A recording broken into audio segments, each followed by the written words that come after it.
Yes, good morning na naman po tayo. Nakatutok camera sa mukha ko. Tingnan niyo yung view sa likod ko. At nag-PMS kami sa Bakunayan na galing sa bahay din yan. Sa motor pool ginawa, no?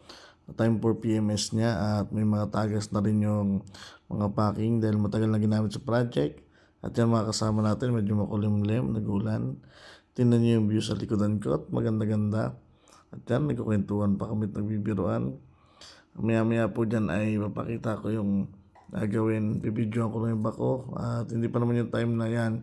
Yung mga cylinder, kinakamerahan ko. Yan po yung may mga problem. At yan po yung PPMS natin. For inspection lang naman din yan. Maganda po yung view. Enjoy nyo. At may mga puno ng nyog. Pero bawal po kumuha dahil private po yan. At baka magalit ang may-ari. Pero pwede naman habang wala. Pag meron, bawal na. Joke lang. Diyan yung mga kasama natin sa trabaho. Nagbababaan na. At hanggang dyan lang muna yung video natin. At PMS lang naman ang bako yan na yung mga tagas. So palitan lang ng cylinder seal, no? At meron pa tayo mga next video sa trabaho natin.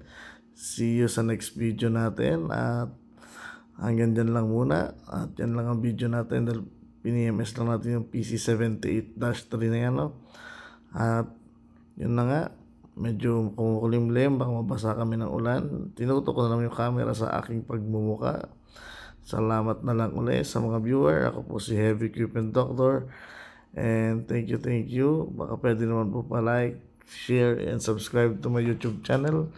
Muli pong nagbabalik ang aking video na binoise message ko lang dahil yun lang ang maingay kasi dyan. Nope, mukhang nagip ng camera yung magnanakaw pa ng nyog. Hanggang dyan na lang po and see you to my next video. Bye!